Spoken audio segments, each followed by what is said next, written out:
Désir d'enfant, conception, grossesse, naissance et premiers mois.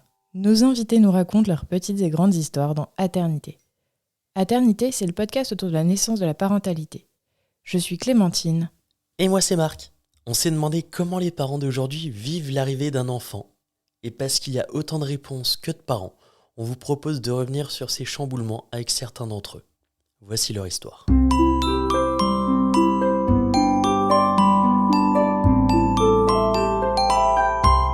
Bonjour à toutes, bonjour à tous. Aujourd'hui, nous partons à la rencontre de Steven et Marie qui nous font le plaisir de nous partager leur histoire. Bonjour Marie. Bonjour. Bonjour Steven. Bonjour. Avec un petit coup de pouce de la médecine, Marie et Steven n'ont pas eu à attendre bien longtemps avant que le petit Nicolas ne vienne se nicher dans leur vie. Marie vous parlera du syndrome des ovaires polykystiques qui touche une femme sur 10, le SOPK pour les intimes, qu'elle aborde aussi sur sa chaîne YouTube Frenchy Adventure.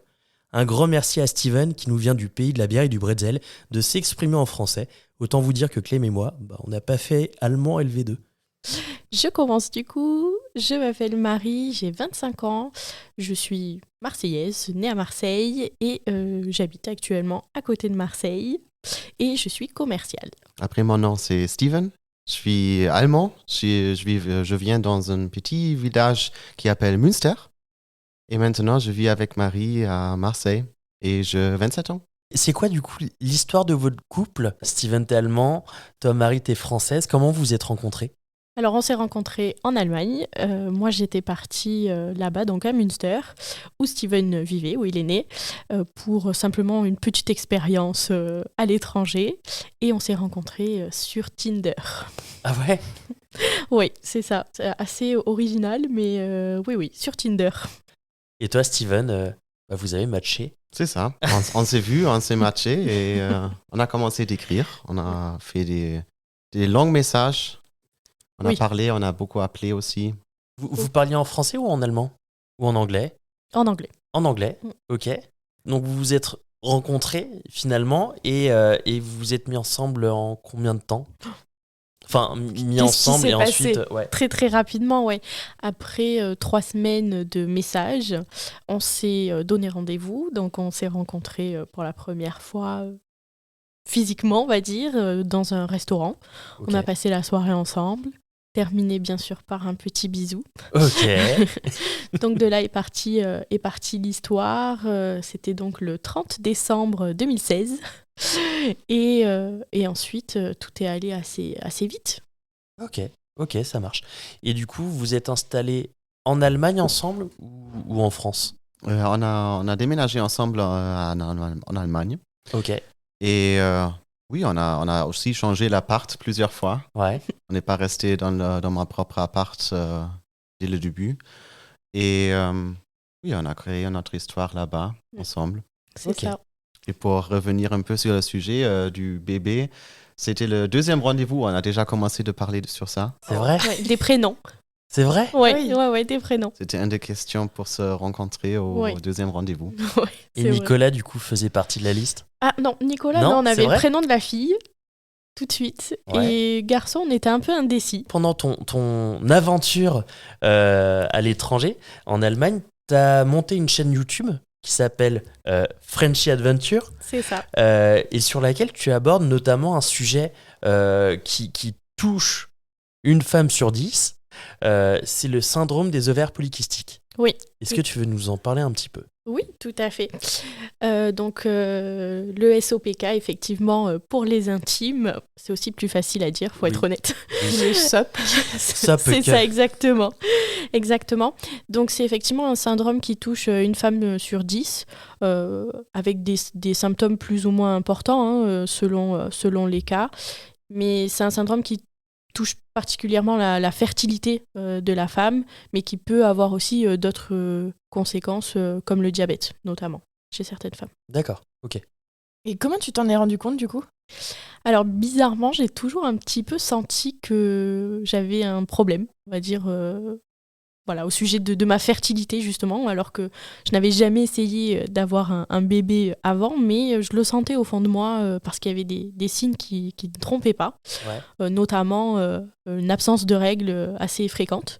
Donc j'avais ça en tête quand même, qu'il y avait un petit problème.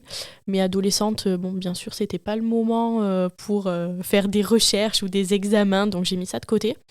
Et en fait, quand j'ai arrêté ma pilule, donc c'était fin juillet 2021, je me suis rendu compte, encore une fois, que mes règles ne venaient pas, mais aussi qu'il y avait d'autres symptômes qui apparaissaient, notamment l'acné, la perte de cheveux, la peau qui devenait plus foncée aussi à certains endroits, notamment au niveau du cou, entre les jambes, au niveau des cuisses, et des aisselles. Ça fait partie des symptômes. Ça paraît assez étonnant, mais c'est hormonal, bien sûr.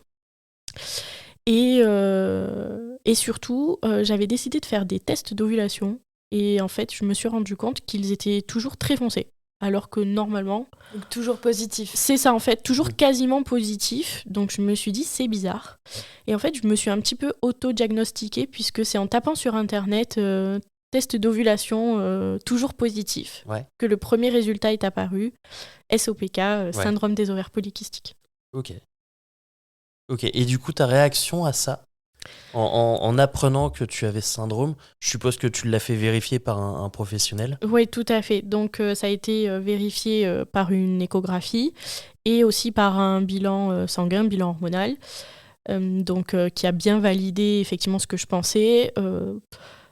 Je l'ai accueilli un peu de façon mitigée. D'un côté, soulagée en fait de mettre enfin des mots sur ce que je ressentais depuis longtemps. Puis en me disant, au moins on sait. Et maintenant, on va pouvoir faire ce qu'il faut justement pour accéder à notre but, c'est-à-dire avoir un bébé. Ça met un petit coup au moral forcément, puisque... C'est dur aussi de se dire que ça touche à notre fertilité en tant que femme, c'est compliqué. Tu t'es sentie attaquée en tant que femme là-dessus. Oui, c'est ça. Et puis surtout, je me suis dit que la vie était tellement injuste parce que moi, ce désir d'être maman, je l'ai toujours eu. Ouais. J'aurais pas pu imaginer ma vie sans enfant et du coup, c'était dur moralement. J'ai mis quand même un petit peu de temps pour encaisser, on va dire, la nouvelle. D'accord. Toi, Steven, quand elle te l'a appris, tu l'as appris comment ? Enfin, tu l'as vécu comment ? En fait, bien sûr, j'ai vu qu'elle n'était pas très contente, c'est normal. Mais pour moi, c'était clair que ça ne change rien dans notre idée, notre histoire, parce qu'on a dit toujours, on veut un enfant, on va tout faire pour. Et en fait, j'étais là pour la rassurer et donner toujours le positif. Ok. T'as toujours voulu avoir un enfant, toi aussi ? Oui. En fait, pour moi, justement, le désir était tellement présent que s'il m'avait dit, honnêtement, moi, je ne veux pas d'enfant, c'est pas un projet de vie ou... Je sais même pas si j'aurais forcément donné suite parce que c'est pas quelque chose que j'aurais pu mettre de côté. D'accord. Donc c'est vrai qu'on en a vite parlé. Après, voilà, on en a parlé, on a parlé des prénoms, mais on a quand même construit notre histoire au départ avant que ce projet devienne concret. Ok. Du coup, le désir d'enfant, donc vous en avez parlé tout à l'heure, c'est arrivé dès le deuxième rendez-vous, mais quand est-ce que vous avez lancé le projet bébé réellement ? Donc c'était en juillet 2021. Moi, ça faisait un petit moment déjà que j'essayais de convaincre Steven de se lancer. Ouais.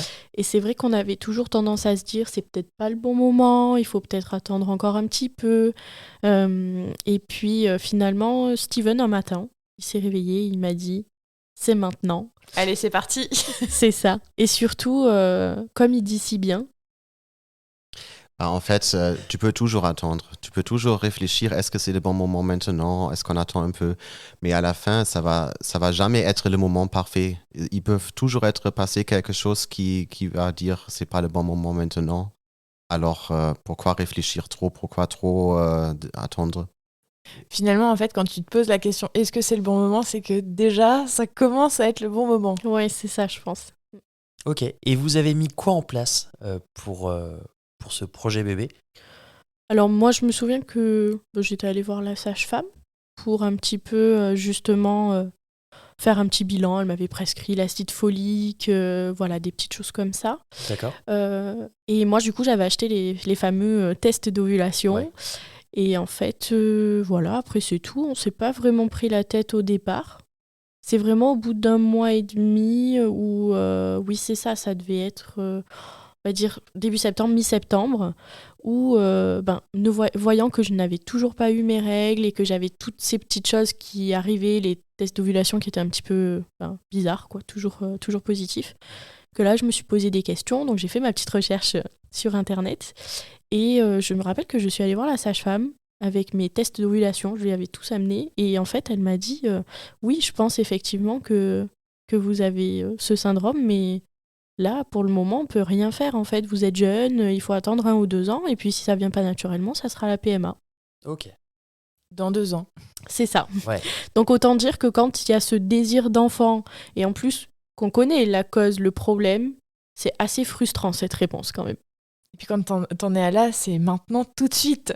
Exactement, oui, c'est ça. Et d'ailleurs, je me rends compte, comme j'aborde assez souvent ce sujet sur ma chaîne YouTube, j'ai beaucoup de filles qui m'écrivent sur Instagram en message privé et qui se retrouvent dans cette situation. Elles savent très bien qu'elles ont ce syndrome, mais en fait, elles se font un peu balader par les médecins en leur disant « vous êtes jeune, il faut attendre » ou après ce sera la PMA, mais la PMA, ça prend quand même beaucoup de temps. C'est aussi très administratif.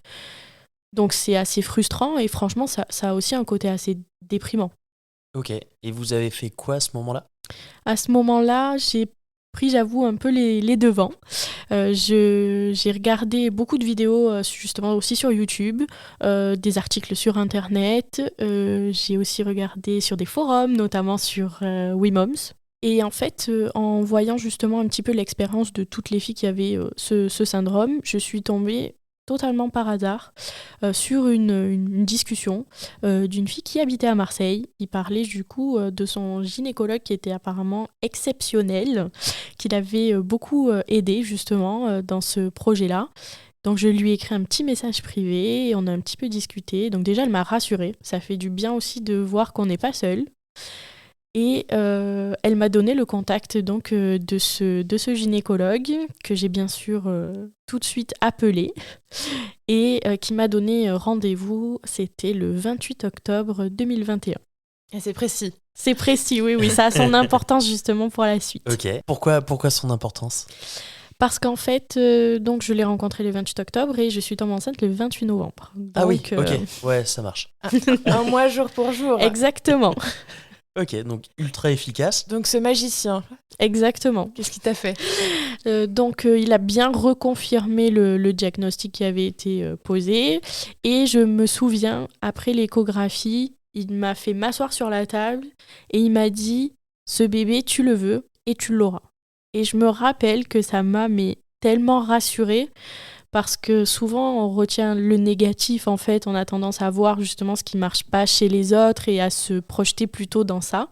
Et là, du coup, qu'il soit si positif, qui me donne vraiment espoir, en fait. Alors que jusque-là, tu avais plutôt dit attendez 2 ans, on va Exactement. voir si jamais il y a un miracle ou pas, et puis voilà. C'est ça, tout à fait. Lui, il m'a dit il y a un problème, mais il y a des solutions.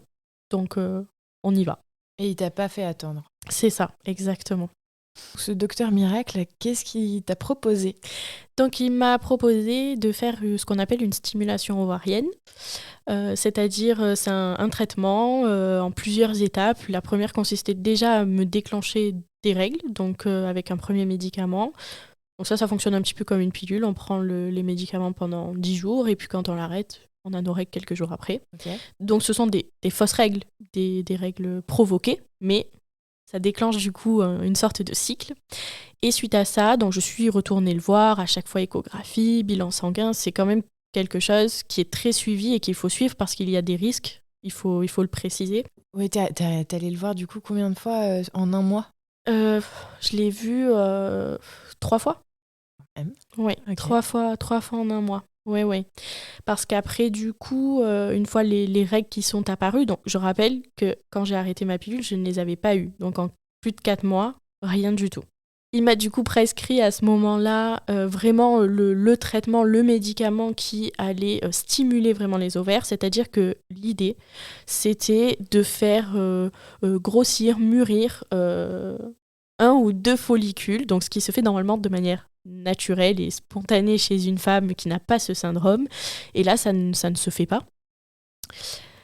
Donc j'ai pris ça et aussi un autre médicament qui permettait de faire épaissir en fait L'endomètre. L'endomètre, exactement, merci. Pour justement permettre une nidation. Si déjà il y avait fécondation bien sûr, parce que c'est aussi un problème quand on a le syndrome des ovaires polykystiques, c'est que très souvent notre endomètre est très fin. Du coup, même quand il y a fécondation, il y a rarement nidation ou alors il y a souvent fausse couche derrière. Ok, donc en fait, il t'a fait en premier provoquer des règles, ensuite il t'a stimulé pour que les ovaires produisent des follicules, du coup c'est des ovules. Ouais, qui grossissent en fait, exactement, et qu'après il puisse y avoir une ovulation. Un autre médicament pour faire grossir l'endomètre. C'est ça, exactement. Okay. Donc là, après, à la fin de cette partie-là du traitement, donc 10 jours après, je l'ai revu encore une fois. Et là, il m'a fait une échographie et il m'a dit que le traitement avait fonctionné puisqu'il y avait un follicule sur chaque ovaire, donc 2, qui avaient grossi, qui étaient mûrs, on va dire, et que dans les 48 heures, j'allais très certainement ovuler.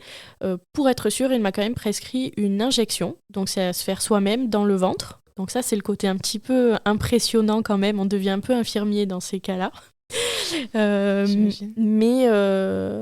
Et après, en fait, après ça, il y avait, alors, je dirais plus qu'à, et puis après, plus qu'à attendre, bien sûr. Et ce qui veut dire que toi, tu l'as vécu une fois, il y a des femmes qui le vivent autant de fois que de cycles. C'est ça.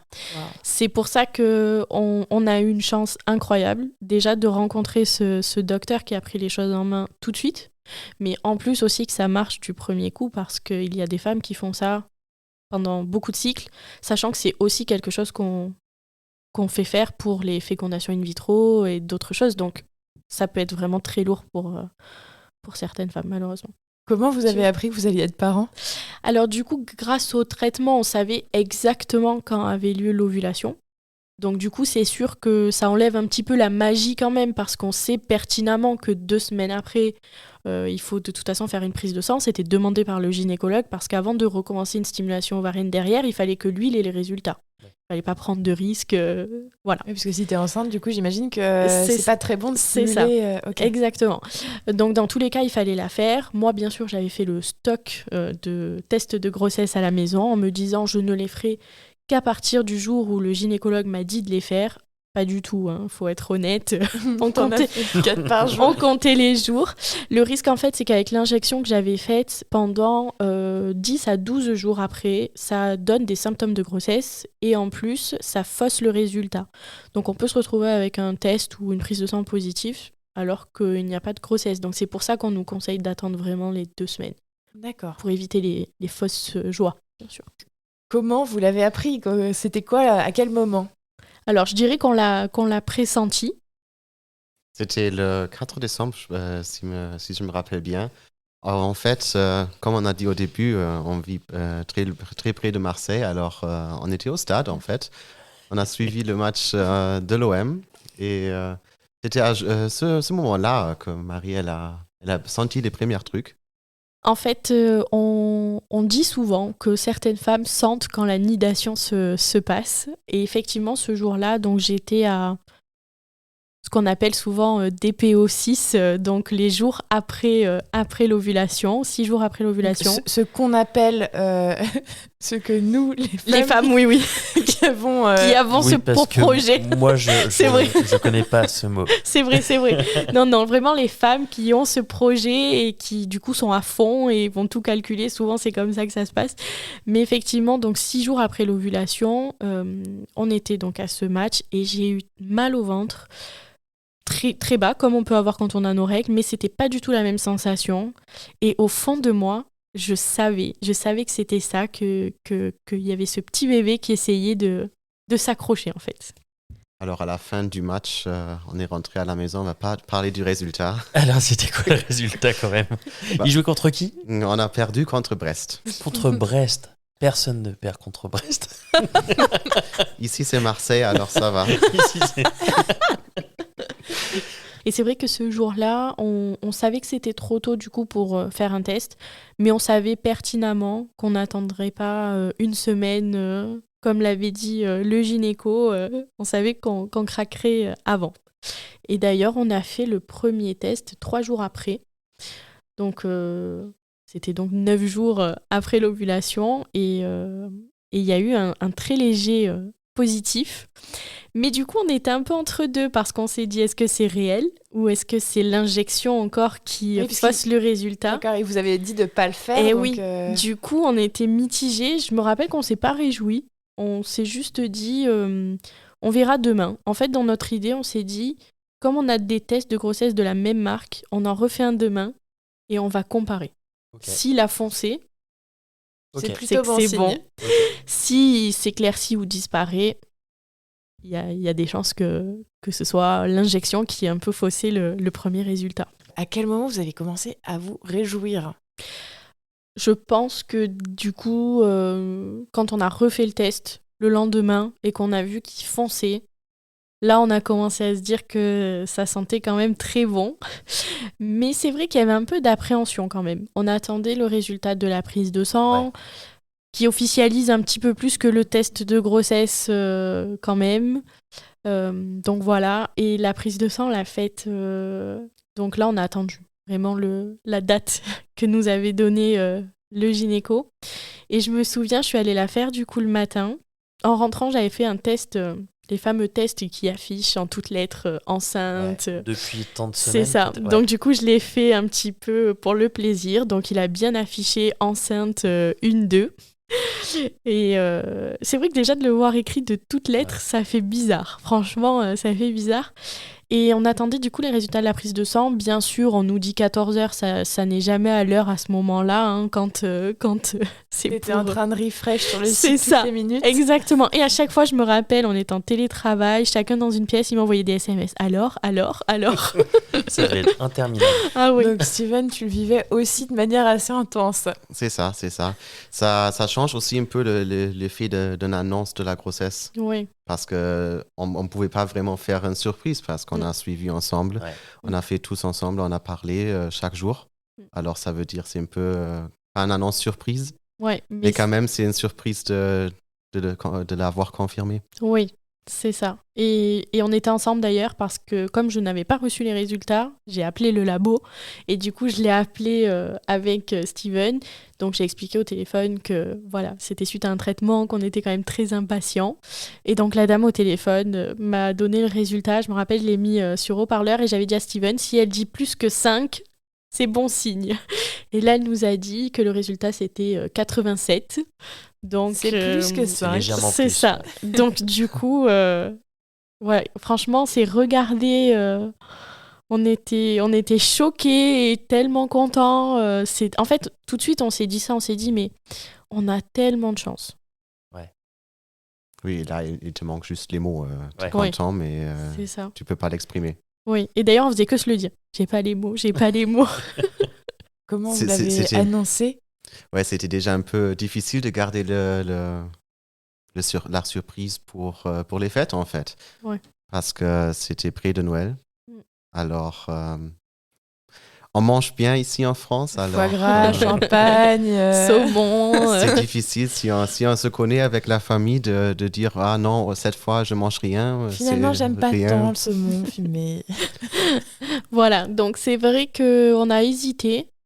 Et puis finalement, on s'est dit, comme ils vont de toute façon comprendre, parce qu'on était un peu surveillés à ce niveau-là, on s'est dit, autant l'annoncer joliment, en expliquant quand même que c'est le début et que, bon, voilà, malheureusement, on ne sait pas comment les choses peuvent se passer. Mais on a quand même voulu l'annoncer joliment pour chacun de nos proches. Comment vous l'avez annoncé ? Racontez-nous. Ouais, du coup, on a commencé le 24 par mon père et sa femme. On leur a offert en fait une bouteille de vin au début du repas. Et j'avais commandé du coup sur Internet une étiquette à coller donc, sur la bouteille où il était noté domaine des grands-parents. Voilà, c'était... Château de papy. Voilà, c'est ça, cuvée du bonheur... il y avait quelque chose avec 9 mois aussi. Voilà, C'est c'était génial qu'il fasse donc ça. tout de suite mon père qui qui n'exprime pas forcément ce qu'il ressent, mais ça se voit. Il était tout content quand il a lu cette étiquette, et du coup je lui ai dit, lis-la à voix haute pour que tout le monde puisse entendre. Donc il l'a lu, et là, tout le monde a sauté au plafond. Donc c'était vraiment un beau moment. Et donc aux parents, vous avez fait pour tous comme ça, et aux amis? Alors ma maman, on avait fait différemment. On avait fait une petite boîte avec une sucette, des petits chaussons, voilà, pareil, qu'elle a ouvert avec les cadeaux. Une boîte mystère. C'est ça, exactement. Donc bien sûr, on a beaucoup pleuré. Ah ouais. Et pour les amis, ça a été un petit peu variable. Alors, certaines personnes, on a dû leur annoncer par téléphone ou en visio parce que la distance faisait que. Et pour d'autres, on a offert des cartes à gratter. C'est très chouette. Ouais, ça c'est vraiment très très chouette. Et aussi, je me rappelle, pour une copine, je lui avais offert une carte à planter. Comment ça s'est passé ton premier trimestre? Comment tu te sentais? Alors, j'ai eu de la chance parce que j'ai pas été malade du tout. Donc voilà, j'ai pas connu les nausées ou les vomissements. Par contre, j'ai été très fatiguée. Ça c'est vraiment très très fatiguée, et beaucoup de douleurs ligamentaires qui peuvent inquiéter. Honnêtement, il faut le dire, parce que surtout... Toi, ça t'a inquiété? Oui, parce que pour un premier, c'est vrai qu'on s'attend pas à avoir ces douleurs, et on associe souvent douleur à fausse couche. Donc je sais que j'ai atterri plus d'une fois chez le gynécologue un peu en urgence pour être rassurée. Mais voilà, tout allait toujours très bien. Parce que quand tu dis douleur ligamentaire, c'est à quel endroit? C'était très bas, dans le bas-ventre en fait, limite pubis en fait. Et ça peut inquiéter. Oui, c'est ça, c'est vrai qu'on sait pas, ça ressemble un peu aux douleurs de règles, et comme souvent on dit que les contractions, ça ressemble un peu aux douleurs de règles, on fait un petit peu le petit rapprochement dans notre tête, et souvent, forcément, on pense pas positif. Sans oublier qu'au tout début, quand on a su qu'on venait d'apprendre que j'étais enceinte, j'ai eu des petits saignements. Et pareil, ça, on en parle, quand on en parle, c'est souvent pour parler de fausse couche, alors qu'en fait, ça peut arriver au début de la grossesse. Ça fait partie aussi de la nidation, l'implantation de l'embryon. Donc, tout s'est bien passé au final. Il faut consulter quand même quand ça arrive. Il ne faut pas rester comme ça, mais au final, il n'y avait absolument aucun problème. Ok. Toi, t'as eu peur que ce soit tes règles qui débarquent, en fait? Oui, c'est ça. Je pensais qu'il y avait fausse couche, tout simplement. Ouais. C'était très, très inquiétant. Et toi, Steven, tu te sentais inquiet aussi, ou t'étais plutôt rassuré par la prise de sang? Rassuré, c'est pas le bon mot, je pense, mais Confiant. J'étais confiant, j'étais là pour rassurer. Même si je savais pas je pouvais pas être rassuré, parce que c'est toujours le cas. Quelque chose peut toujours arriver, mais j'étais là pour rassurer Marie. Quand elle a eu du stress, quand elle était stressée en général, j'étais là pour leur dire tout va bien se passer. Et je faisais ça tout le long de la grossesse. Toujours quand il y a quelque chose, j'étais là pour dire tout va bien se passer. T'étais son rock. C'est ça, oui, c'est ça. Pour être là pour rassurer. Même si toi, tu te stresses aussi, mais tu le montres pas, et tu es juste là pour dire t'inquiète pas. Oui, c'est beau. C'est beau. Mais je pense que ça, c'est aussi le rôle du père, pour être là, parce que déjà, je vais sauter un peu avant, je pense, mais quand même, tu le sens pas de même manière. Alors, tu es là juste pour montrer que tu peux pas le sentir, et tu aides en bien le sentir. Tu as eu un premier trimestre quand même un petit peu angoissant. Comment ça s'est passé sur le deuxième trimestre? Alors, mieux. Déjà, le deuxième trimestre était moins médicalisé, parce que du coup, au premier trimestre, j'ai eu quand même beaucoup d'échographies, à peu près tous les 15 jours. Ça a commencé déjà avec une échographie à 3 semaines, donc c'est vraiment très tôt, simplement pour voir le positionnement du sac, en fait, de la poche, parce qu'avec les stimulations ovariennes, souvent il y a un risque plus important de grossesse extra-utérine. Ensuite, il y a eu la fameuse écho, moi qui a été un petit peu plus tôt, mais de datation, on va dire. On a entendu le cœur, mais c'était encore vraiment très petit. Puis, encore 15 jours après, ça a été comme ça pendant tout le premier trimestre. Alors, c'est très rassurant, dans un sens. Mais c'est vrai qu'en même temps, à chaque fois, on est rassuré à un rendez-vous, mais en fait, on sait que 15 jours après, il y a le prochain. Est-ce que tout va bien se passer ? Est-ce que... Voilà, c'est un peu à double tranchant, on va dire. Et c'est vrai que le deuxième trimestre, il a été un peu moins médicalisé. Et en plus, je le sentais bouger. Je l'ai senti bouger assez vite. Ça, c'est rassurant, par contre. Ah oui, déjà, le sentiment est incroyable. Alors, c'est rassurant, non. quand tu le sens. Oui, Parce que quand tu le sens plus, du coup, oui, ça c'est ça vrai. repart. C'est vrai, exactement. Et c'est vrai que je l'ai senti, j'étais enceinte c'était le début du 4e mois. Donc ça, c'était assez rapide. Mais comme disait par contre Clémentine, c'est vrai que le problème, c'est qu'au début, il est quand même encore assez petit. Donc suivant son positionnement dans le ventre, il peut bouger, mais on ne le sent pas. Et alors là, on appuie sur le ventre, on essaie de le faire bouger, on mange quelque chose de sucré. À chaque fois, j'allais voir Steven et je lui disais, il bouge plus. Il me dit, mais peut-être qu'il dort, peut-être qu'il a changé de position. Donc voilà, c'est vrai que ça a ce côté rassurant, mais dès qu'on le sent plus pendant une demi-journée, c'est la panique. C'est la panique. C'était comme ton premier trimestre, mais en non médicalisé. C'est ça. C'est ça, exactement. Et toi, quand est-ce que tu as commencé à le sentir ? On va dire après, c'est normal que le père il le sent plus tard, c'est toujours comme ça. On a commencé, qu'elle m'a dit, je le sens, mets ta main, mets ta tête, juste pour le sentir. On sent jamais rien. On sent jamais rien. Ouais, on est d'accord. Et en plus, le bébé fait toujours exprès de ne plus bouger aussi quand le père touche, ça c'est incroyable. C'est ça, et c'est... Il est peut-être apaisé. Après, quand tu le sens, là, c'est le plus beau moment. Quand tu as cette impression, maintenant, il fait un coup juste pour toi. Oui. Ça, c'est le plus beau moment. En plus, toi, quand tu as commencé à le sentir bouger, c'est au moment où on voyait le ventre aussi bouger, du coup, parce qu'au début, c'est vraiment intérieur. Ouais. Mais après, quand on voit le ventre bouger aussi, c'est incroyable.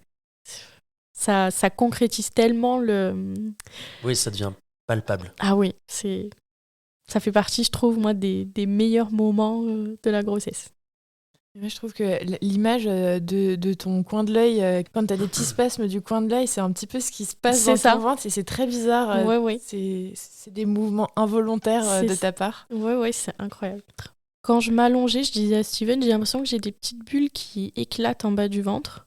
Mais c'était très léger. Par contre, après, vraiment, à 4 mois, quand je l'ai senti vraiment bouger, là, c'était des coups légers au début, puisque il n'a pas la force et la taille qu'il va avoir après, mais c'était vraiment des coups. Comment vous êtes préparés à la naissance tous les deux ? Je sais pas si on s'est vraiment préparé. On s'est préparé forcément un petit peu, mais je pense qu'on faisait pas partie des futurs parents les plus préparés. Moi, j'avoue que j'ai beaucoup lu quand même, que ce soit sur Internet ou même sur des livres, des magazines, des choses comme ça, que ce soit des témoignages ou même des conseils pour l'accouchement, des petites choses comme ça. Et après, on a fait des cours de préparation à l'accouchement, les cours classiques en fait, qu'on fait avec une sage-femme en groupe. Tu l'as fait aussi, Steven ? On a fait quelques cours ensemble, alors oui, ça oui. Mais moi, je pense qu'aussi une préparation de la naissance, c'est aussi des petits premiers achats que tu fais pour l'enfant. Alors, tu commences à planifier comment on va faire ci, comment on va faire ça, qu'est-ce que c'est le décoration pour la chambre. Alors ça, on a commencé de penser très tôt. Oui. Mais on a commencé d'acheter plus tard. Mais on a réfléchi beaucoup trop. Très tôt quand même. Oui. Et sa petite tenue aussi, la première tenue, ça c'est quelque chose. De choisir ses premiers vêtements quand il va naître, ça aussi, ça rend les choses quand même vachement concrètes. Ouais. Le nôtre, il a eu son premier maillot avant sa naissance. Alors son premier maillot de l'OM. Ouais, c'est vrai. Ouais. En quelle taille ? Ouais, voilà. De 4 mois. Oui. 4 mois. Il a mis maillot de 4 mois. Oui. Il a mis 2 fois. Oui, 2 fois, il a mis. Incroyable. Mais c'était bien. C'était un bon moment d'y aller aux boutiques et acheter un petit maillot. Un tout petit maillot, ouais. Super. Et la valise maternité, vous l'avez préparée du coup tous les deux ou Pas trop. Pas trop ensemble. Alors bien sûr, on a choisi les vêtements pour le petit ensemble. Donc sa première tenue, mais aussi tout ce qu'on allait prendre comme vêtements, la petite sélection, on va dire, pour la maternité. Après, ma partie, beaucoup moins amusante, je l'ai faite du coup toute seule. Et puis faire les valises, bon, soit je les ai faites moi, mais oui, on va dire que avec Steven, c'était surtout pour choisir les tenues du petit. C'est ça. Et sur cette valise, est-ce qu'il y a des choses qui vous ont servi à rien du tout? À rien du tout. Alors, je dirais qu'on a quand même pris trop de choses de manière générale. Trop de vêtements pour le petit, trop de vêtements pour moi. Moi, je m'imaginais me maquiller, me lisser les cheveux et tout. Faut pas blaguer, quoi. On a franchement autre chose à faire. Combien de fois tu l'as fait? 0. Voilà. 0. Voilà, je suis restée en pyjama. Bon, en plus, j'ai accouché l'été, donc c'était vraiment tenue très, très cool. Donc, on avait clairement pris trop de choses, même pour le petit. Après, c'est aussi la maternité nous fournissait une liste. Et même eux, sur la liste, clairement, ils nous ont demandé de prendre trop de choses. Ouais. Après, la liste, c'est la même chose pour été et pour hiver. Oui. Alors déjà, c'est pas la même température. C'est pas les mêmes besoins non plus, donc. C'était très très chaud. Oui, il faisait très très chaud aussi quand j'ai accouché. Mais je dirais que c'est surtout ça, beaucoup trop en fait en quantité. Okay. Et je me suis un petit peu trop imaginé me pomponner directement après l'accouchement. Ok. Tu t'imaginais en pleine forme. Oui, c'est ça, mais surtout j'imaginais pas le fait que les journées à la maternité passent très très vite. C'est ça en fait. Déjà quand on est parent, mais à la maternité, d'autant plus. On va en reparler après. C'est ça. Et comment tu te sentais en fin de grossesse? Très fatiguée, énorme, gonflée. Donc faut savoir que mon terme c'était le 28 août. Donc c'est vrai que quand j'ai annoncé ma grossesse et le terme, on me disait « Oh là là, ma pauvre, tu vas souffrir, ça va être dur. » Et moi je me disais « Mais les gens sont si négatifs. » Non, en fait c'était très très dur. En plus avec la chaleur. Oui, on a eu une canicule quand même, enfin un été très très chaud et très tôt. Donc c'est vrai que je restais en fait à la maison devant le ventilateur. J'allais me baigner, les douches froides, voilà. Donc c'est vrai que j'ai fait beaucoup de rétention d'eau. Donc à la fin, j'arrivais même plus à mettre des tongs. J'avais toujours le talon qui sortait tellement j'arrivais pas à enfoncer le pied. Donc c'était franchement... ça compliquait aussi voilà, de s'habiller et surtout de se chausser. Désobligeante cette tongue. C'est ça, exactement. Pas de respect. Au début, ça fait rigoler si tu mets ton doigt sur le pied et la forme elle reste. Oui, ça faisait des trous. Au début, on rigolait, puis au bout d'un moment, on rigolait plus. Un pied à mémoire de forme, c'est ça. Mais voilà, donc surtout la chaleur, c'est vrai que ça a pas trop aidé. Bon, insomnie de fin de grossesse, je pense qu'on est plusieurs à avoir connu ça. C'est pas facile non plus parce qu'on nous dit beaucoup, mais dormez avant que le bébé arrive. Mais moi, je voulais bien, mais mon corps, il voulait pas, ma tête ne voulait pas. Donc, difficulté à dormir. Et tu as fait de la rétention d'eau. Voilà, donc j'ai fait beaucoup de rétention d'eau et j'avoue aussi que j'ai eu quelques soucis avec ma vessie. Ouais. Alors pendant rétention d'eau, c'est ça. Alors au départ, l'accident est arrivé qu'une fois, mais je me souviens que ça c'est quelque chose que j'ai mal vécu, on va dire, pendant la grossesse, et cette envie tout le temps d'aller faire pipi. C'était très gênant parce que du coup, dès qu'on voulait aller faire les magasins, marcher un petit peu, se promener, il fallait que j'ai des WC à disposition, quoi, à proximité, parce que je savais que sinon, ça allait pas très bien se passer. Et ça n'a pas loupé, puisqu'une fois, c'était quoi, 2 jours avant l'accouchement, je me suis fait pipi dessus en plein centre commercial. Quel enfer.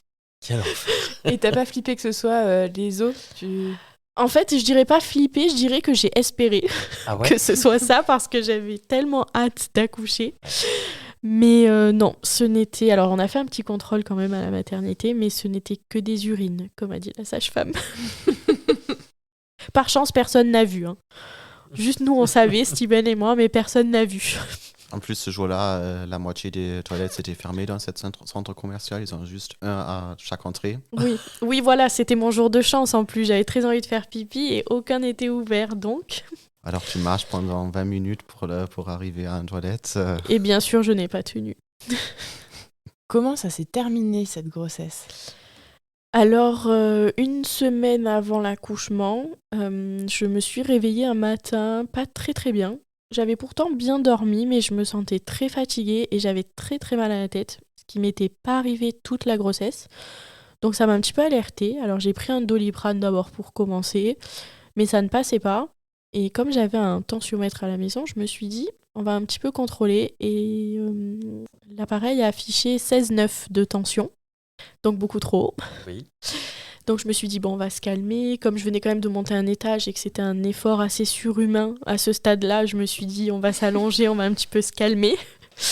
J'ai attendu 20 minutes, puis je l'ai reprise, mais c'était toujours pareil. Donc j'ai encore attendu. J'ai repris, ça a baissé. Je me suis dit, bon, peut-être. Mais en fait, non, c'est remonté. Donc j'ai appelé la maternité qui m'a redirigée vers ma sage-femme libérale que j'ai vue. Et qui, elle, après un monitoring et la prise de ma tension, m'a conseillé d'aller quand même à la maternité faire un contrôle parce qu'elle elle suspectait une prééclampsie. Et on est parti avec Steven, donc chargé, parce qu'elle m'a dit, partez avec tout. Moi, la valise était prête, on est parti avec tout, c'est-à-dire les affaires du petit et les miennes. On était prêts, quoi. On est parti et tout de suite aux urgences, ils ont... Il n'y avait pas celle de Steven. Non, il avait juste un petit t-shirt. Et du coup, là-bas, ils m'ont pris en charge très vite. Et après un rapide test urinaire, ils m'ont dit que malheureusement, j'allais être hospitalisée parce que j'avais des protéines dans les urines, qui est un signe effectivement de la prééclampsie, en plus de la tension, qui était trop élevée.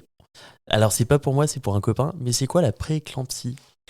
C'est une maladie du coup de la grossesse qui résulte d'un dysfonctionnement du placenta. Donc c'est quand même quelque chose de vraiment très grave. Ok. Qui demande déjà une surveillance suivant le stade de la grossesse, mais surtout une action assez rapide suivant le stade, parce que ça peut mettre en danger la vie du bébé et de la maman. Et le traitement miracle, c'est l'accouchement. C'est ça. D'accord, ok. Ah, le corps est bien fait. C'est ça, exactement. Ok, et du coup, on est parti sur une hospitalisation suite à ce rendez-vous avec la sage-femme. Hospitalisation qui a duré combien de temps ? Alors du coup, ça a duré 3 jours et demi en fait. Ok. C'est vrai que quand je suis arrivée, ils m'ont parlé de déclenchement. Ok. Voilà, comme j'étais à 39 semaines quasiment. Et puis finalement, le lendemain, non, on va peut-être attendre. Non, peut-être vous allez rentrer chez vous, mais avec une surveillance, etc. C'est vrai que ça a été un peu quelque chose de difficile parce que du coup, on nous avait quand même beaucoup inquiétés. Et comme ils n'avaient pas la place apparemment pour mettre en place un déclenchement. En plus, c'était le mois d'août, faut pas oublier. D'accord. Du coup, on proposait de rentrer à la maison, mais avec une surveillance importante, donc avec des rendez-vous tous les jours ou tous les 2 jours avec la sage-femme. Donc c'est vrai que moi, j'étais pas très emballée parce que je me suis dit, si on nous demande une telle surveillance, c'est qu'il y a quand même inquiétude. Est-ce qu'à 39 semaines, ça vaut le coup de prendre le risque ? Je suis pas sûre. Est-ce que toi aussi, t'étais angoissée, Steven ? J'étais énervé, vraiment. Énervé, ah oui, carrément. C'est pas parce qu'il n'arrive pas, mais parce qu'il y a un problème. Il nous dit vraiment il y a quelque chose, sinon on peut rentrer sans problème. Mais si on rentre avec un suivi, ça veut dire il y a quelque chose. Alors pourquoi on peut pas, on a besoin d'attendre. Donc en plus, je suis rentrée à la maison, c'était le 14 août, le soir. Ce qui fait que le lendemain, c'était donc le 15 août férié. Oui. Donc pas de sage-femme. Donc je savais en plus que s'il y avait un problème, c'était de nouveau l'hôpital. Ok. Et le mardi, j'ai vu par contre effectivement la sage-femme. Bon, à ce moment-là, ma tension allait bien. Elle a refait un test urinaire qui était bon. Et le monitoring aussi classique, qui était bien. Donc ça allait mieux le 16 ? Donc ça, c'était le 16. Oui, Okay. Le 16 août, exactement. Oui. C'est ça. Et comment ça s'est enchaîné après ? Et alors après, donc ce jour-là, le rendez-vous sage-femme se passe très bien. Le lendemain, je vois mon gynéco qui voulait quand même me voir du coup après cet épisode aussi hôpital. Lui, par contre, du coup, il a fait une échographie pour voir voilà, si le bébé allait bien, la croissance, le niveau de liquide, amniotique, toutes ces petites choses. C'était toujours le docteur Miracle? C'est ça. D'accord. Et en fait, moi, je lui demande un peu, avec beaucoup d'espoir plutôt, s'il peut éventuellement faire un décollement des membranes. Donc, c'est-à-dire, avec ses doigts, essayer de décoller légèrement la poche des os pour peut-être déclencher de manière assez naturelle le travail, parce que j'avoue que j'étais désespérée. Ouais. Mais du coup, il faut que le col soit ouvert pour pouvoir passer au moins le doigt. C'est ça. Voilà. Et je me rappelle d'ailleurs, pour la petite histoire, il m'a dit « Mais avec mes gros doigts, comment est-ce que tu veux que je fasse quoi que ce soit alors que tu as le col qui est totalement fermé ?» Et là, il m'a dit « Honnêtement, je pense que tu vas aller à terme hein, parce que le bébé, il est haut, le col, il est totalement fermé, il est long. J'avais l'impression qu'il sortirait pas avec Steven. On l'appelait Tanguy, quoi. Vraiment, on se disait... C'est interminable. Et donc finalement, le lendemain, le 17, je me réveille et en allant aux toilettes, je vois que je commence à perdre le fameux bouchon muqueux. Le fameux. Ouais, c'est si vous vous apprêtez à manger. C'est ça. Arrêtez-vous. Et surtout, n'allez pas voir des photos sur Google. Non, on regarde pas les photos des bouchons muqueux. C'est personnel, les bouchons muqueux. Et ça a quand même pas loupé, parce que donc, ce soir-là, c'est le fameux soir du pipi dans le centre commercial. D'accord. Et là, j'étais du coup quand même à la maternité. Donc j'y vais, elle m'a fait le fameux test. Elle a vu que bon, c'était que des urines. Mais je lui ai quand même demandé de revérifier mon col. Et là, miracle, elle me dit « Madame, il est ouvert à 1 ». Oh, Incroyable. et ben voilà. Donc là, j'ai eu un peu confirmation quand même que l'air de rien, même si je sentais pas grand-chose à ce moment-là, que le corps faisait quand même bien les choses et que ça travaillait. Je crois que Steven aussi, il a un petit peu repris espoir à ce moment-là. Moi, j'ai eu toujours l'espoir que quelque chose va bien se passer. Et vite se passer. Et vite mais, surtout. T'avais hâte? Bien sûr, j'ai hâte. J'ai eu hâte, alors oui. Ouais, c'est vrai que c'est bizarre les derniers jours, je trouve, quand on approche de la date, parce qu'on sait que d'une façon ou d'une autre, il va arriver dans les prochains jours.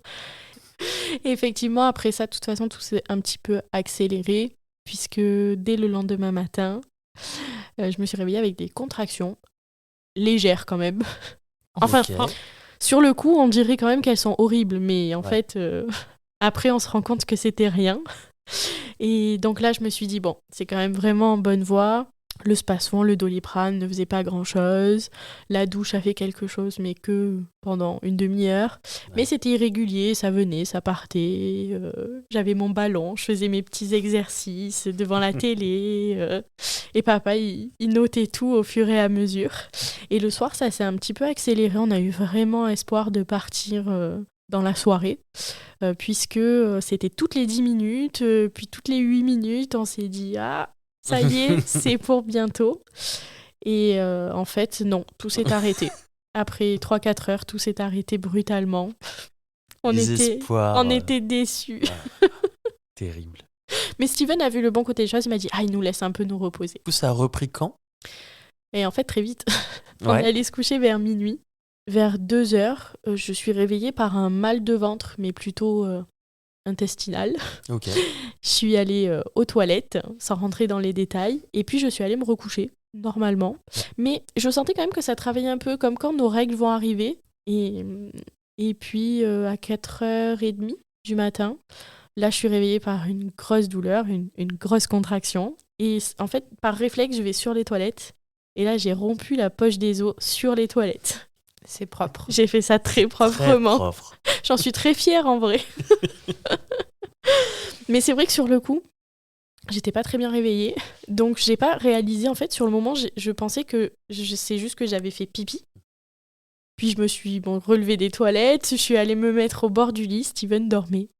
Et puis là, je comptais les contractions, c'était toutes les 5 minutes, donc déjà, et puis quand même plus forte. Et puis peut-être 20 minutes après, là, ça s'est vraiment accéléré, c'était toutes les minutes. Et très très douloureuse. Et à chaque fois que j'allais sur les toilettes, ça coulait. Ouais. Alors sur le coup, je me suis dit, bon, je pense que j'ai dû rompre. Donc là, j'ai réveillé Steven. Je lui ai dit, écoute, là, je pense que c'est le moment. Et j'avoue que j'ai toujours imaginé, je me suis toujours dit qu'il allait jamais me croire quand j'allais lui dire ça. Et comment t'as réagi ? En fait, j'étais prête directement. Oui. Alors, Je crois qu'il a jamais été aussi prêt, réveillé aussi vite. Il s'est tout de suite levé, il m'a dit, allez, qu'est-ce que je dois faire ? Je suis opérationnel, qu'est-ce qu'il y a ? c'est ça. Juste les derniers préparatifs à faire. Elle juste s'habiller un peu. Ouais, m'habiller un peu. C'est ça. Et moi, toutes les organisations à la maison, sortir les chiens. Finir les valises. C'est ça, finir les valises. Et allez. Et tout amener à la voiture parce que moi, je pouvais mener que moi à la voiture, clairement. Ce qui était déjà pas mal. C'était déjà pas mal. C'est ça, on a mis une petite à l'aise du lit sur les sièges de la voiture. C'est ça. Quand même. C'est ça, pour protéger un peu. C'est malin. Et directement Ouais. au plus vite à l'hôpital. Et C'est ça. directement prête. Ouais. Et je me souviens avoir vu sur le GPS, il avait mis du coup l'adresse de la maternité. Et je vois apparaître 24 minutes et dans ma tête, je me dis 24 contractions avant d'arriver, je vais jamais tenir. Et toi, tu te rappelles quoi de ce trajet ? Pour moi, c'était vraiment un trajet très court. Alors, Mais pourquoi ? Parce que t'étais à 180 ou parce que... Attention, il est allemand. Hein. Je suis allemand, mais je respecte les limites En de France. l'autoroute. Non, mais quand même, t'es dans ton bulle. Toi aussi, tu regardes juste de vite arriver. Et en sécurité. C'est ça. Je pense qu'on était chacun dans notre bulle, moi sur la douleur, et toi, c'était nous amener à l'hôpital rapidement, mais en bonne santé. Et d'ailleurs, pour la petite histoire, sur le trajet, j'avais promis que je préviendrais ma mère, mon père et ma grand-mère. Et quand j'ai appelé mon père pour lui dire, coucou papa, essoufflé, hein, là je vous le dis avec une jolie voix, mais c'était pas la même voix que ce imagine. jour-là. Donc 6h du matin, je lui ai dit, papa, ça y est, on part à l'hôpital. Il me dit, pourquoi faire ? À 9 jours du terme, il me dit, pourquoi faire ? Et derrière, tu attends sa femme qui Oui. applaudit. Ma belle-mère qui est content, applaudissait, qui était trop contente. Et arrivé à l'hôpital, il se passe quoi ? Alors, je me souviens que tu m'as laissé devant. Et là, d'ailleurs, on a une voiture assez haute, disons, et comme je suis toute petite, j'ai un peu sauté, on va dire, de la voiture. Et là, autant vous dire que ça a bien coulé. Donc là, c'était clair, quoi. Je pense que dans la folie, je suis sortie avec la petite robe, dont je rappelle, c'est le mois d'août, dans la culotte, vraiment, à ce moment-là, je crois qu'on n'a aucune pudeur, En fait, on n'a pas la tête à ça, donc j'avançais, et c'était pas loin pourtant l'entrée des urgences, mais ça me paraissait tellement loin, c'était dur. Donc du coup, je suis arrivée, on a tout de suite vu à ma tête que... Il fallait pas trop me parler, il fallait pas attendre. Donc on m'a tout de suite redirigée vers le bon service, le bon étage. Steven m'a rejoint. Alors, à cause du Covid, lui a dû attendre quand j'étais aux urgences. Et du coup, je lui parlais par SMS. Et je me souviens que rapidement, ils m'ont dit... Alors déjà, ils m'ont dit que le col était ouvert à 1. Alors moi, je me suis dit, ça veut dire que depuis plus de 24 heures, il est couvert à 1. J'ai perdu les os. J'ai souffert toute la journée hier. Là, je souffre depuis 2 heures. Et il est toujours ouvert à 1. Pour ça. Ça commence bien. C'est pas pour les 1 que tu t'inquiétais, c'est pour les 9 restants. C'est ça. C'est ça, je me suis dit, qu'est-ce que c'est que ce délire ? Donc ouais, là, j'étais un peu... J'avais un peu peur, en fait. Je me suis dit, mais ça va durer combien de temps comme ça c'est pas possible. Bon, là, elle m'a proposé la péridurale. Et pour la petite histoire, quand j'ai écrit à Steven que c'est bon, c'était le jour, il me gardait, je me souviens qu'il m'a répondu là, j'ai un peu le stress qui monte. Je pense que là, ça y est, il se disait que c'était concret, c'était aujourd'hui. Comment tu t'es sentie quand t'as eu cette petite montée d'angoisse ? En fait, ça commence là que tu réalises, ok, maintenant, tous les jours avant que tu attends, où tu ne sais pas si c'est vraiment le bon jour, là, d'un coup, c'est, ok, là, dans quelques heures, il va être là. Alors, tu attends, tu sais, ok, maintenant, tu as besoin d'être là. Et le jour, il commence, on va dire. T'attends ce jour avec tellement d'impatience. Et quand tu y es, t'es un peu impressionné quand même. Tu te dis, ça y est, en fait, au-delà de l'accouchement même, mais tu te dis, je vais le rencontrer, comment il va être. Bon, ça, tu te le dis une fois que la péridurale est posée, hein, par contre, pas avant. Et vous saviez que c'était un petit garçon déjà ? Oui. Okay. Et cet accouchement, il s'est passé comment ? Je sais même pas comment décrire. Alors raconte-nous. Alors déjà, ce qu'il faut savoir, c'est que ça n'a pas très bien commencé parce que donc, quand j'étais encore aux urgences, ils ont essayé de me placer le cathéter. Donc le simple cathéter. Je crois qu'ils ont essayé 5 fois. Donc ils m'ont piqué à chaque fois 5 fois, mais ça allait pas au bon endroit. Donc ils ont retiré le cathéter et puis ils ont réessayé. Et donc voilà. Donc... Parce que le cathéter, c'est ce qu'ils te mettent dans la main ou dans Oui, le dos? c'est ça, dans la main. Oui, c'est dans la main. Voilà, c'est ça. J'ai eu un petit doute. Oui, effectivement. C'est dans la main. Une fois le cathéter posé, l'anesthésiste arrive. Moi, je le vois avec sa cape, mon sauveur. Voilà, je l'imagine comme ça dans ma tête. Et en fait, ça va être très compliqué parce que pareil, il a piqué 5 fois. Il n'arrivait pas à me poser la péridurale. Et au départ, Steven, du coup, était là. J'avais très très mal, je m'impatientais. Et alors Steven, honnêtement, le courage, parce que lui qui craint les hôpitaux, les aiguilles, le sang, là, il a eu la totale. Comment était l'aiguille de la péridurale ? C'était long. Monumental. Pour dire ça, et déjà, elle n'a pas dit, mais pour poser cette cathéter, finalement, ses mains, c'était plein de sang. Ouais. Ah Elle avait ouais. plein de sang partout parce qu'ils n'ont pas arrivé. Alors déjà, les mains, ils n'ont pas eu le temps de nettoyer. Alors ils ont laissé tout le sang sur les mains. Oui. Ils avaient les mains pleines de sang avec une énorme aiguille. Quel enfer. Non, mais Marie, elle a eu les mains pleines de sang. Ouais. Oui. Parce qu'à chaque fois qu'il me piquait, Ah oui. ça coulait un peu. Ok, et au lieu j'avais de pas- mettre un petit pansement... Je voyais dans le dos et Non, tout. non. Mais... Mais dans ok. le dos, j'ai pas regardé. J'ai pas eu le courage de tourner autour. Oui, mais c'est vrai que je me rappelle pas avoir eu mal pour la péridurale, mais Après, il y a les contractions qui font que. voilà, en fait, c'est ça surtout, c'est que c'est les contractions qui font mal, donc du coup, on s'impatiente, la position n'est pas agréable, en plus, on doit pas bouger. Bon, finalement, ils ont réussi au bout de la 5e fois, et au bout d'un quart d'heure, 20 minutes, je me sentais soulagée, pas totalement, mais ça allait déjà Ça va beaucoup mieux. mieux. Donc à ce moment-là, j'ai essayé de remettre une dose puisque j'avais une petite pompe justement sur laquelle je pouvais appuyer pour à chaque fois réinjecter un peu de produit. Et en fait, quand j'ai appuyé dessus, message d'erreur, et l'anesthésiste est venu et nous a dit qu'en fait il y avait un problème avec la pompe, qu'il pouvait rien faire, et que du coup, à chaque fois que j'aurais besoin d'un peu plus d'anesthésie, quoi, il fallait que l'appeler et qu'il vienne directement. Donc autant vous dire que le truc gênant, c'est qu'il y a un anesthésiste pour toutes les salles de naissance, donc ça veut bien dire que s'il est occupé ailleurs, voilà. Du coup, après ça, bien sûr, la sage-femme est venue, le col était ouvert à 3, waouh. Et s'est présenté, on a parlé un peu du projet de naissance, puis on était tranquille avec Steven pendant un moment. Hein. On se disait même qu'on s'ennuyait. C'était quoi votre projet de naissance ? Alors moi, je voulais pas quelque chose vraiment de physiologique, dans le sens où voilà, je voulais la péridurale, je voulais pas souffrir, je voulais rien sentir. J'avais envie, si c'était possible, d'accoucher sur le côté. Voilà, pas forcément comme ça sur le dos, parce que je sais que c'est pas ce qui favorise le plus la descente du bébé, le passage. Après, j'avais noté, bien sûr, pas d'épisiotomie, pas de forceps. Bon, ça, après, malheureusement, je pense que toutes les femmes ne veulent pas, mais quand ça a lieu, c'est qu'il n'y a pas le choix. Donc voilà. Je pense qu'on met un peu d'espoir, en fait. Quand on l'écrit, on se dit, ça va aller. Et j'avais demandé à ce qu'avec Steven, on nous laisse quand même dans notre bulle. C'est-à-dire qu'on nous guide, bien sûr, parce qu'il faut, mais je voulais qu'on vive vraiment ce truc-là tous les deux, et tous les 3 après, une fois que le bébé serait là. Donc, Comment tu l'avais vécu, cette bulle, Steven ? En fait, c'était très important que je me sentis là pour être là pour Marie. Alors, ça veut dire que même si on n'est pas dans le même esprit, on est à côté.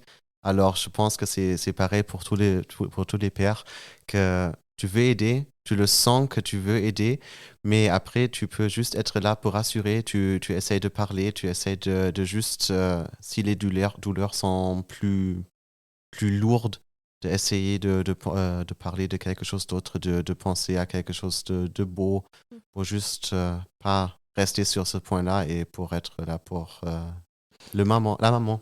En fait, quelque part, t'étais la bulle qui protégeait sa bulle. Oui, ça. c'est un peu ça. Oui, c'est exactement ça.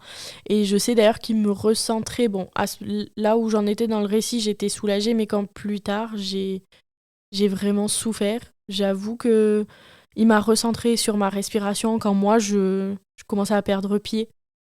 Le côté animal est ressorti chez toi. Oui, tout à fait, Ok. exactement. Parce qu'effectivement, du coup, ce qui s'est passé après, c'est que très vite, ils se sont rendus compte que déjà le travail stagnait. J'ai stagné assez longtemps à 4 cm. Donc après avoir fait un examen, elle s'est rendu compte que le bébé était en position, ce qu'ils appellent rêveur. C'est-à-dire qu'il regardait vers le haut. Donc il se présentait pas très bien. En fait, même dans cette position, en soi, s'il reste comme ça, la voix basse, c'est impossible. Ok. Donc soit le bébé change de lui-même, se repositionne pendant le travail, pendant la descente, soit eux arrivent à le faire manuellement, ou alors ça finit en césarienne. Donc quand elle m'a dit ça, j'avoue que ça nous a mis quand même un petit coup au moral, dans le sens où bon, on se dit que c'est mal engagé, quoi, honnêtement. Mais elle nous a dit que bon, il y avait quand même... il n'y avait pas d'inquiétude à avoir à ce stade-là. Donc on a fait confiance. Moi j'étais bien, je souffrais pas. Elle m'a mis du coup dans le cathéter justement de l'ocytocine pour accélérer les contractions, parce que le problème c'est qu'elles n'étaient pas assez fortes. Il y en avait mais pas assez fortes pour justement que le col continue de s'ouvrir. Et en plus, cette position-là du bébé fait que le travail stagne, parce qu'il appuie pas correctement. Donc voilà, elle a mis l'ocytocine. J'avais de très grosses contractions, on le voyait sur le monitoring, mais je ne sentais rien. Et à un moment donné, ça a été un peu la panique, parce que le monitoring s'est mis à sonner. On a vu que le cœur du bébé, du coup, chutait totalement. Et du coup, c'est exactement comme on peut voir à la télé, dans les reportages. 10 personnes qui débarquent. C'est ça, personne te parle. Eux se parlent pas non plus, mais tu sens bien qu'il y a quand même quelque chose qui va pas. Ouais. Et en l'occurrence, on le voyait aussi. Donc c'est un peu la panique. On se regarde avec Steven, on parle pas, mais on sait très bien ce que l'un et l'autre pensent, c'est-à-dire qu'on est inquiet. Bon, ils arrivent en fait en mettant un produit dans le cathéter, la perf, à arrêter du coup la grosse contraction qui avait lieu. Ouais, qui n'en finissait pas en C'est fait. ça, en fait, c'est qu'avec l'ocytocine, ça a fait une énorme contraction, et au lieu de faire un pic et de redescendre, c'est resté constant. Et du coup, forcément, le cœur du bébé n'a pas supporté. Pendant un moment, on est resté comme ça n'avançait pas trop. Et puis ensuite, j'ai recommencé à avoir un petit peu mal. Pas trop, mais un petit peu. Donc j'ai appelé l'anesthésiste. Mais comme je vous disais, le problème, c'est qu'il était occupé. Ouais. Et ça n'a pas loupé, c'est exactement ce que je redoutais. C'est que du coup, comme il a tardé à revenir, les douleurs sont revenues en force, pas vraiment comme le matin. C'était pas vraiment les contractions en elles-mêmes que je sentais, mais en fait, je sentais le bébé appuyé donc en bas. J'avais l'impression qu'il allait sortir, alors qu'en fait, le col était ouvert à 7. Donc c'était pas du tout le cas. À chaque fois, la sage-femme venait vérifier. Je lui disais non mais j'ai l'impression qu'il va sortir, il va sortir. Elle me disait pas du tout. Et là, moi, je perdais vraiment pied, parce qu'en fait, ils n'ont pas réussi à me soulager pendant 3 heures. Ouais. Pendant 3 heures, C'est long, 3 heures. Oui, c'est extrêmement long. Ouais. Et en plus, pendant 3 heures, le col ne s'ouvrait pas plus. Donc j'étais dépitée. Et là, c'est vrai que j'ai commencé à perdre pied. Et vraiment, j'étais plus du tout dans la bonne respiration. Et c'est là que Steven m'a beaucoup recentrée pour me dire, souviens-toi, ce qu'on nous a appris pendant les cours, à bien respirer. Et il le faisait en même temps, justement, pour m'aider. Parce qu'au final, là, en tant que père, tu te sens un peu inutile. Ouais. Parce que tu sais que tu le vois aussi que ta femme à côté, elle souffre. Tu peux rien faire. Tu es juste là pour le rassurer, mais au final, ça aide pas. Ça aide dans le moment parce que tu leur parles et tu sais que c'est bien pour elle. Mais après, tu sais bien que tu peux rien faire d'autre. Oui, la douleur, elle est là, mais... Alors là, c'est c'est pas une douleur physique pour le père, Ouais. mais c'est très dur quand même pour le cœur et pour... Oui, émotionnellement, je pense C'est que ça. c'est dur. Mais par contre, ce que je tiens à souligner, parce que Steven, il a vraiment eu l'attitude parfaite. C'est-à-dire qu'il ne s'est pas imposé, mais il a vraiment été là comme il fallait. Il m'a laissé quand même dans ma bulle, mais il m'a recentré quand justement moi-même je pouvais éclater cette bulle.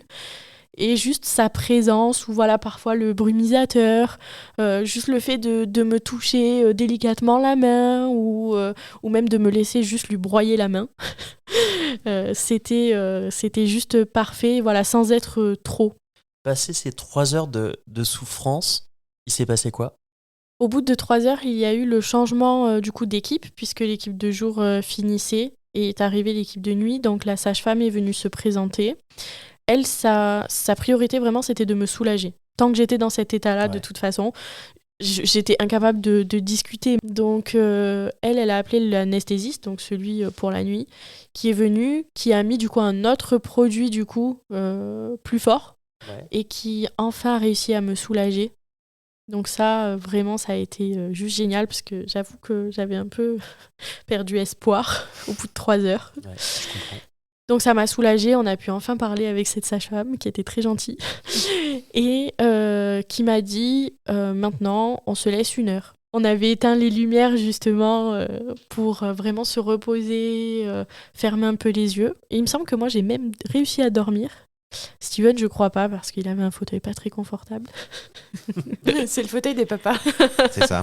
Il est pas bien ce fauteuil. Mais il a pas de bien polstre ni rien. T'as pas de coussin. Non, nul. C'est ça. Au bout d'1 heure, elle est venue revérifier et malheureusement, le travail n'avait pas plus avancé. Donc, d'elle-même, elle a dit qu'elle allait en parler avec le gynécologue et qu'elle allait revenir vers nous. Donc, ce qu'elle a fait très, très vite. Sous-entendant quoi ? Sous-entendant une césarienne. Et elle est revenue très vite en nous disant que, bon, là, ça faisait au final 4 heures qu'on était toujours à 7. Ouais. J'avais quand même perdu les os. Le cœur du bébé avait quand même ralenti avec l'ocytocine. Même si là, il allait bien, ils m'ont dit on peut pas risquer de remettre de l'ocytocine. Mais du coup, sans ça, ça avance pas. Ouais. Il est toujours en mauvaise position. Donc voilà, ils m'ont dit on peut se laisser 1 heure ou 2 encore parce que le bébé va bien et que vous aussi, mais il n'y a pas trop d'espoir. Et nous, honnêtement, on n'en pouvait plus. J'étais crevée, bon, Steven aussi. On était impatients, on était aussi inquiets quand même pour le petit. Oui, là, tout était bien aussi pour l'enfant. Alors on savait que si on le fait là calmement, c'est beaucoup mieux pour les deux. Oui, c'est ça. C'était ça qui a vite donné le choix. Ouais. Par contre, je sais que quand j'ai souffert pendant ces 3 heures, je leur ai demandé de faire une césarienne, ce qu'ils ont refusé puisque c'était mon premier, que c'était un peu trop tôt. Au final, par contre, j'ai été un peu frustrée à ce moment-là parce que je me suis dit, finalement, s'ils m'avaient écoutée, ça aurait quand même peut-être empêché cette souffrance. Ouais. Donc c'est vrai qu'après coup, je reconnais que je me suis pas forcément sentie écoutée à ce moment-là. Du coup, vous partez en césarienne. Toi, Steven, t'y assistes. Je suppose que t'es tête. C'est ça. Vaut mieux. Ils ont bien pris du temps. Ouais. Et ils m'ont bien expliqué. C'était aussi pour ça qu'on a eu vraiment, on n'a pas eu de stress. Alors on pouvait prendre du temps pour bien préparer Marie, pour bien préparer moi, pour m'expliquer comment ça se passe l'après. Alors c'était bien pour ça qu'on a pris cette décision directement. Ouais.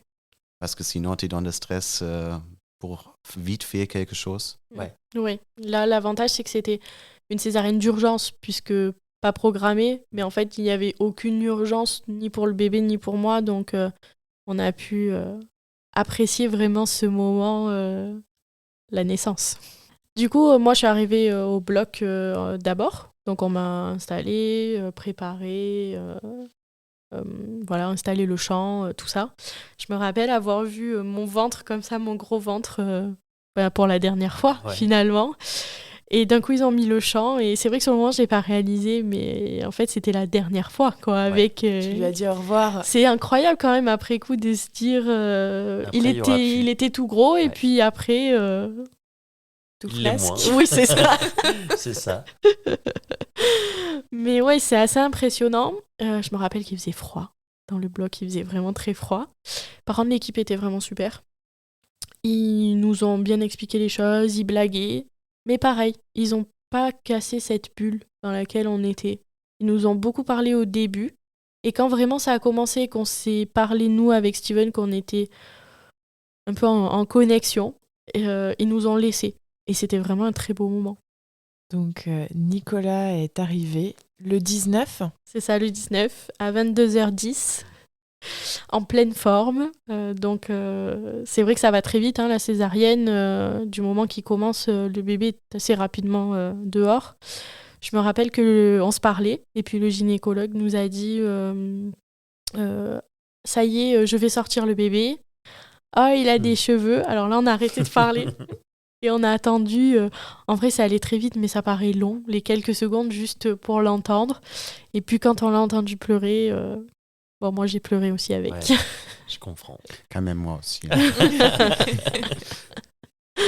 Oui, Je comprends. non, c'était un bel moment. Ouais, c'est tellement émouvant.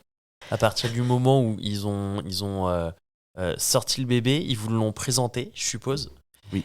Et après, est-ce qu'ils t'ont emmené à côté pour faire les premiers soins ou... Un truc qu'il était très bien là aussi, en césarienne toujours, c'était le moment où ils ont donné le bébé à Marie. Ouais.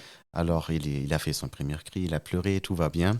Et on l'a amené à Marie, il nous a regardé, on a commencé à lui parler et directement, il a arrêté de pleurer, il a fait son premier souris. Magnifique. Ouais. Alors, il a senti que c'est nous. Ouais. Ouais. C'est ce que l'auxiliaire disait. Ouais. Elle a dit, on sent que d'un coup, ça l'a apaisé de vous entendre. Et ça, c'était vraiment beau. Et du coup, je rajoute un petit détail. Avant de le mettre sur moi, ils l'ont montré par-dessus le champ. Déjà, on a pu l'apercevoir. Et ensuite, ils l'ont mis sur nous, effectivement. Donc, c'est très rapide, mais c'est un beau moment. Et après, oui, on est parti à côté, on a fait les premiers soins. J'étais un peu timide, on va dire. Ouais. Alors, j'étais un peu loin. Alors, le personnel, ils m'ont dit venez, c'est votre enfant, vous pouvez prendre des photos, vous pouvez le lui toucher. parler. C'est ça. Alors, oui, c'était le premier moment, je ne savais pas comment réagir, alors j'étais très ému, alors oui. Et après, on est parti. On est parti en salle de réveil. D'accord. Et je me souviens quand je suis arrivée en salle de réveil, du coup, Steven avait Nicolas en peau à peau. Et c'était tellement mignon. Oui, quand même, on va dire que c'était aussi, on avait un peu de chance parce que c'était la nuit, rien de programmé alors. On avait la chance qu'il n'y avait pas d'autres césariennes d'urgence, alors on était seuls avec Dans toute votre l'équipe bulle. juste pour nous. Ouais. On n'avait personne d'autre dans la salle de réveil, alors on était vraiment juste nous trois. Dans notre bulle. Et on a eu le temps à tout faire. Tout le monde a pris le temps d'expliquer comment faire bien ça, comment bien faire ça. Ouais, ça c'était vraiment... Donc Steven a pu donner le premier biberon, Ouais. puisque mon choix du coup c'était de ne pas allaiter. Moi à ce moment-là j'avais beaucoup de tremblements, du coup j'ai pas pris le petit tout de suite, mais assez vite quand même, peut-être une demi-heure. C'était le contre-coup de la césarienne. Ouais, c'est ça. Une fois que c'est passé, ils m'ont mis aussi Nicolas en peau à peau. Ouais, cet moment, tu ne peux pas expliquer. Cet sentiment que tu as dans cette situation-là, tu ne peux pas expliquer. Et ces premiers jours à la maternité? Mitigé. Du coup, moi, on est retourné en chambre tous les trois, c'était 2h30, 3h, donc du matin. Steven a dû partir, il pouvait pas rester pour la nuit, même les nuits d'après, tout simplement parce qu'on a 2 chiens et qu'on n'avait personne pour s'en occuper. Donc du coup, il est resté un petit peu avec nous en chambre, puis ensuite il est parti. Et c'est vrai que là, ce que j'ai mal vécu, Nicolas dormait, mais c'est que en fait, quand l'auxiliaire et la sage-femme sont venus se présenter et un peu m'expliquer les premières choses, l'auxiliaire m'a dit mais comment ça se fait votre mari ne reste pas mais nous on va pas pouvoir s'occuper du petit toute la nuit j'ai d'autres bébés et elle m'a un peu tout mis sur le lit oui, en plus elle m'a un petit peu tout mis sur le lit en mode comme ça vous avez tout, vous pouvez vous débrouiller, sauf que clairement on était encore anesthésié jusqu'en dessous de la poitrine. C'est pas possible de prendre un bébé dans son berceau, de le mettre dans son lit, de se pencher, et c'est même dangereux. Mais heureusement, la sage-femme était adorable et du coup, elle est venue m'aider pour le petit. Merci à elle. Ouais. On l'embrasse. C'est ça. Qui a donné le premier bain? C'était moi. Ouais. C'était moi. Du coup, je me suis assez vite levée. Aussi parce que j'avais envie de m'occuper de mon bébé et que justement, cette auxiliaire m'avait un peu agacée. Donc je me suis vite levée et je crois que le bain, oui c'est ça, a eu lieu le 21 août. Donc comme j'étais debout, c'est moi qui lui ai donné et papa bien sûr filmait et prenait les photos. Et Quand il même était pour- présent. C'est ça. C'est ça. C'est Et quand ça. même pour ajouter, c'était vraiment quelque chose où je suis très fier qu'elle a eu la force directement de faire tout ce qu'elle voudrait et tout s'occuper de Nicolas. Ouais. C'était quelque chose de très, très, très mignon et très joli et ça a beaucoup montré aussi la force qu'elle a. Et comment t'as trouvé ta place de papa dans ces soins, justement ? J'étais toujours là. Alors, toujours quand je pouvais aider, je donnais des trucs. Je donnais beaucoup le biberon quand j'étais là-bas. Alors, j'ai toujours aidé. De tout ce que je pouvais faire, j'ai aidé. Suite à cette césarienne, quel a été et à cette grossesse aussi, parce qu'il y a eu aussi la grossesse qui est passée entre-temps, quel était le rapport à ton corps ? Alors, au départ, ce qui était drôle, c'est qu'en fait, suite à ma césarienne, ils m'ont fait un pansement compressif. Donc, sur le coup, t'as l'impression que t'as le ventre qui est nickel, tout plat et tout. Je me suis dit, super. Bon, en fait, quand ils ont enlevé le pansement, c'était pas du tout pareil. Donc, c'est vrai que... Alors, j'avais des vergetures sans grande surprise. Elles sont apparues pendant la grossesse. Elles n'allaient pas disparaître après l'accouchement. Mais ce qui m'a un peu gênée, moi, c'est surtout le ventre qui pendouille. Ça, j'avoue que c'est gênant. Autant ma cicatrice, j'en suis très fière. Les vergetures, pas très jolies, mais ça me gêne pas. Le ventre qui pendouille, c'est un peu plus difficile. Cet pincement, c'est aussi quelque chose qui m'a marqué quand j'ai vu comment tu as besoin de l'enlever. Ouais, c'était compliqué. Parce que c'est vraiment dur. C'est pas un pincement comme C'était on connaît. très C'est accroché. quelque chose vraiment accroché pendant tout le long. Alors, Quand il a fallu l'enlever, pendant on combien n'a de temps pas rigolé. C'était pareil, le deuxième jour aussi, le même jour que le bain de Nicolas. Le 21. Oui, c'est ça. Ok. Il a fallu l'enlever. et là aussi, justement. t'as personne qui t'aide. Mm. Alors, t'es seul. On te dit de le faire sous la douche. Donc c'est un peu impressionnant. Après ce passage à la maternité, comment vous avez vécu le retour à la maison ?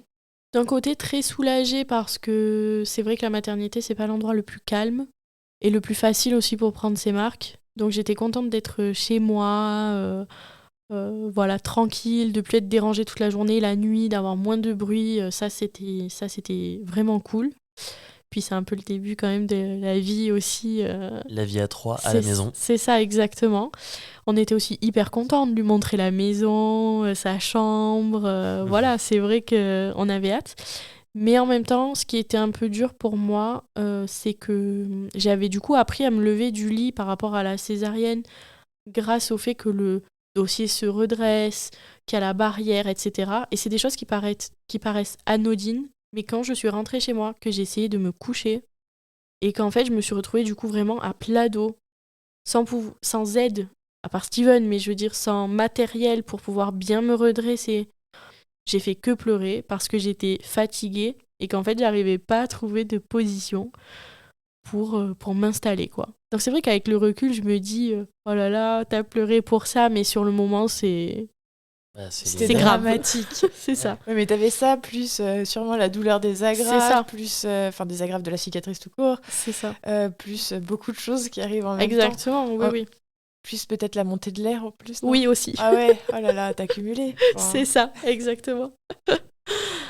Non, c'est vrai, mais comme quoi, moi, je sais que je disais toujours avant, non, moi, je pense pas que je vais pleurer quand je vais rentrer, etc. Mais en fait, si, et c'est normal. Qu'est-ce qui vous a marqué dans le postpartum ?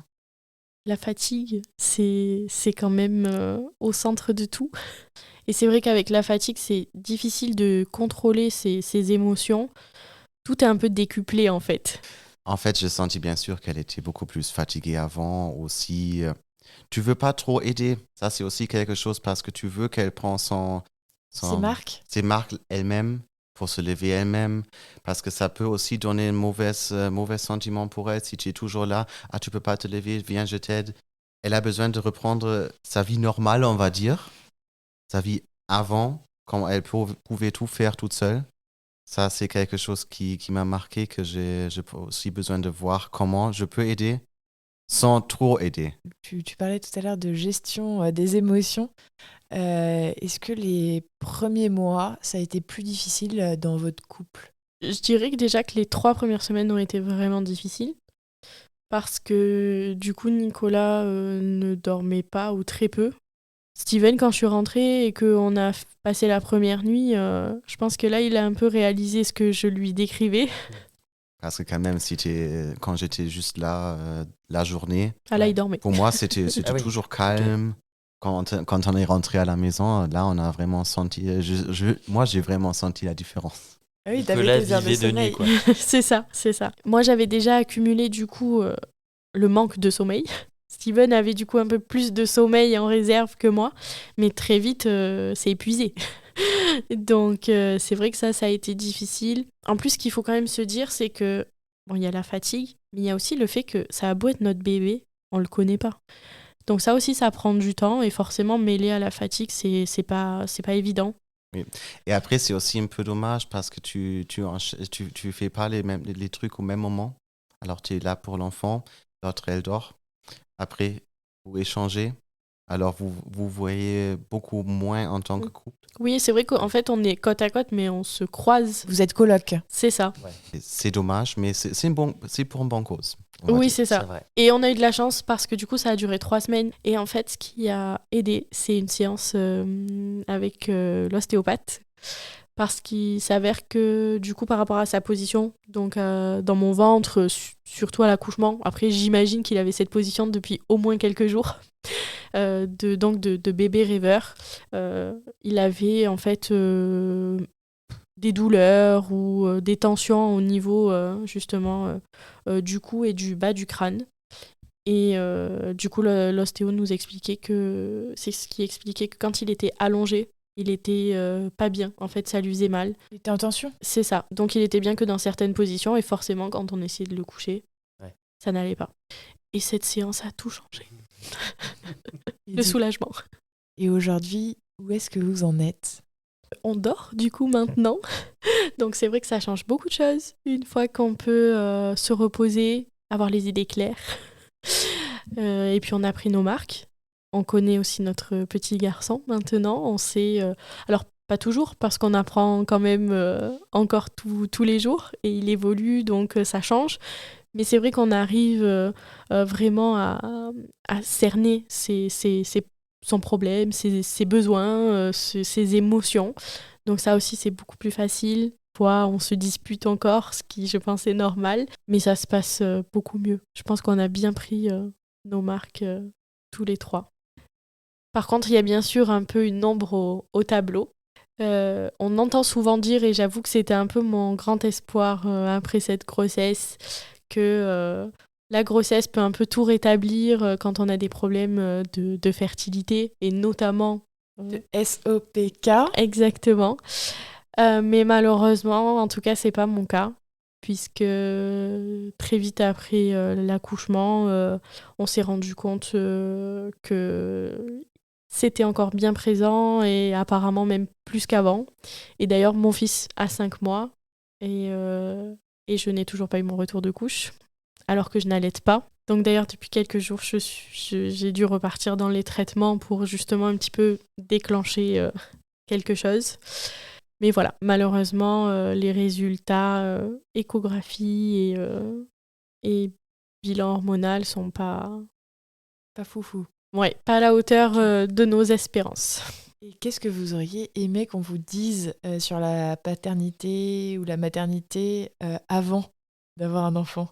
Moi, j'aurais aimé qu'on me dise qu'effectivement, il y allait avoir des moments très difficiles, mais que tout allait rentrer dans l'ordre. Il y a toujours le bout du tunnel quelque C'est part. ça, exactement. Et toi, Moi Steven ? Tu peux jamais parfaitement planifier comment tout va se passer. Tu peux te préparer, tu peux faire des cours de préparation et tout. Alors, juste vive le moment. Sois content quand c'est le moment. Profite de chaque instant. Et après, juste d'être là pour l'un pour l'autre. Ah bah, c'est hyper beau. Ouais, c'est beau, merci. Merci à tous les deux de nous avoir reçus chez vous quand même, parce qu'on est dans votre salon avec Simba, qui ronfle toujours. Merci beaucoup. On est à la fin de l'épisode. Un immense merci à tous les deux de nous avoir accueillis chez vous et de vous être livrés comme vous l'avez fait. C'était hyper intéressant et on est très content d'avoir partagé ce moment avec vous. Et coupé!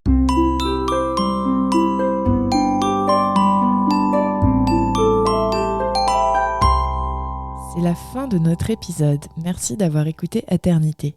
Si vous avez aimé, n'hésitez pas à vous abonner à ce podcast. Vous serez informés dès qu'une nouvelle histoire sortira. Si vous aussi, vous avez envie de nous raconter votre histoire, n'hésitez pas à nous contacter en passant par le site aternitésansaccent.com. Moi, j'ai une petite question. Munster, c'est de là que vient le fromage ? Non, ok. Et le Munster Munch ? Non. Ça vient pas de là non plus.